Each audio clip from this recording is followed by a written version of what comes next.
Ito dati ang itong harap ng garden na ito. Dito ang aking amo. Yan sa building na yan. Yung may Alzheimer na. Kaya pauwi na kami ngayon.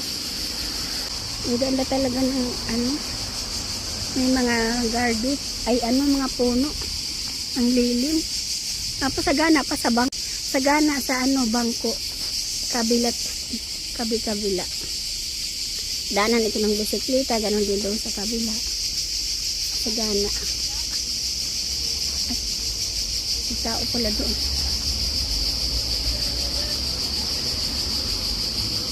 Abangan niya ng sakyan pag ganyan. May bangko pa. Ayan ang bus.